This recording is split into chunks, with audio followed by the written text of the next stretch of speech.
Yeah, I'm pretty sure. I'm pretty sure that you know George Orwell's 1984, Ray Bradbury's Fahrenheit 4051, or even Aldous Huxley's Brave New World. And these novels have three things in common. The first one, they are all dystopias, they are all very popular, obviously, and they are all written by men.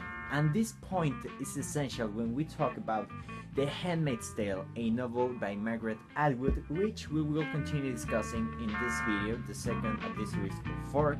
So, let's get started.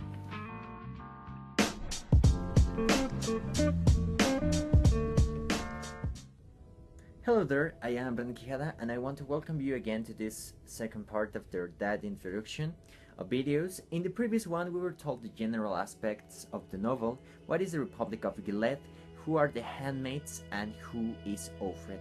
In summary, Offred is part of this social class whose principal work is to provide newborns to the commanders and other social class.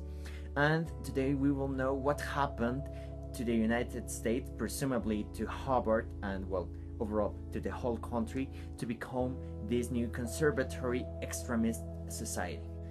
In this part of the book, we come to know that we're talking about an unspecified future, and we know this by a moment in which Offred remembers how it was to be a child, actually the daughter of her mother. Her mother was a revolutionary feminist, and she tells us that once she took part in a massive burning of sexist magazines, and this is very important to know how the character is going to be developed from here after. And this is super for us.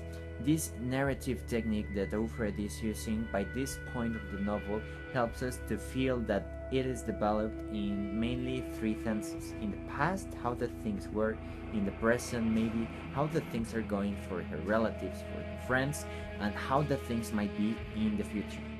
But how did we go from this liberal to this ultra-conservative and religious state? Offred tells us that the Congress and the government was took over by a group of terrorists, and this is better seen when one day when she's working, her boss comes to the office and sweating, nervous and anxious tells everyone to leave, and they do not understand, although they are obviously getting fired. Offred in the distance is able to catch with her sight a group of a military, and some hours after that happened, she realizes that it wasn't the military of the United States. Even more, maybe the most extreme method for this new regime to suppress women is not letting them to own any funds in their credit cards. For when Offred was a child, the paper money was stopped being used. And now, this new government decides that all the funds that they have in their credit cards are going to be passed to their husbands. And Offred comes to realize this when once she goes to buy some cigarettes and she has no money in her account. And this is very serious, taking into account that she now has a husband and a daughter. One important thing, her husband was married once. She started to hang out with him when he was married. And this helps us to build up in our minds who is Offred, her character, not a black one, nor a white one, but a Greyish one, human, like us. And that is what helps us to identify ourselves with her. That is the skeleton of the past in this part of the novel. However, we have another two major events to consider. The first, a birthday; the second, a proposal. The birthday as a word doesn't have the same meaning we attribute to it. It is a ceremony in which a handmaid delivers a newborn, and the wives of the commander pretend that they are delivering.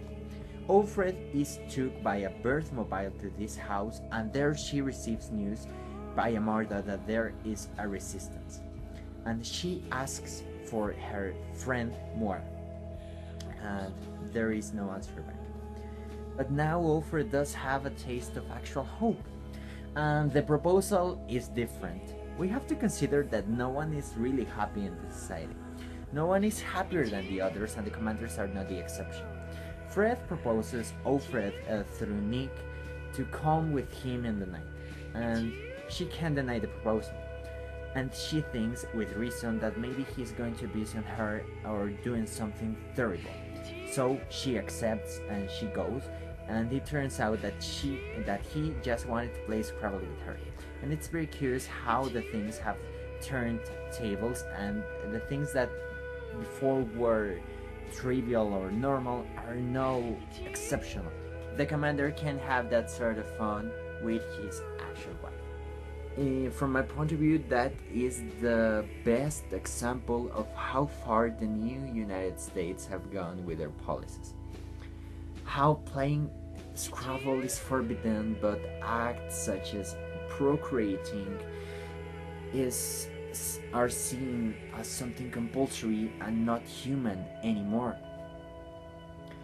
After some days playing with the commander and asking for favors such as colony, Alfred asks him for a translation of a sentence that she found in the beginning of the book in her room. The sentence says, "Nolite te bastardes carborundorum," and the commander says that it is a pun that he and his friends wrote when they were in school, when they were young, and that implies that before Alfred, since he knows the meaning of the sentence, that implies that before her there was another handmaid, and that she had the same fate as her. By the way, the sentence means "Don't let the bastards grind you down," and despite its origins, it is going to become the motto of Alfred. And that makes a lot of sense, since the only thing that now Alfred has, that she actually has, is her mind and her thoughts. And it's very curious how they are the only thing that are being offered to us through her words. There is also another thing relevant, and it is that her partner of shopping, Offland, is not a true believer, and they discuss about the government in a place where they buy prayers.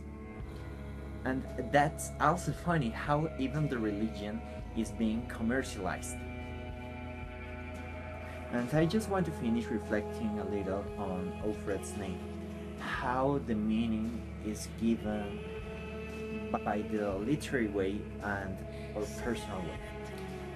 It is very strange how the society didn't do anything to prevent everything to fall down, how everyone was so individualistic to watch after themselves, just themselves, instead of everyone. And I think that is the most great advice that we are given by Atwood's Kingdom novel. Don't be individualistic. Consider that you are not the only one, and that your actions could affect everyone, because the sum of all of them can make an unexpected result that could have terrible consequences for everyone. So, in summary, I totally recommend you this book. As I said in the beginning, we are very used to it men, and we forget the other side of the coin.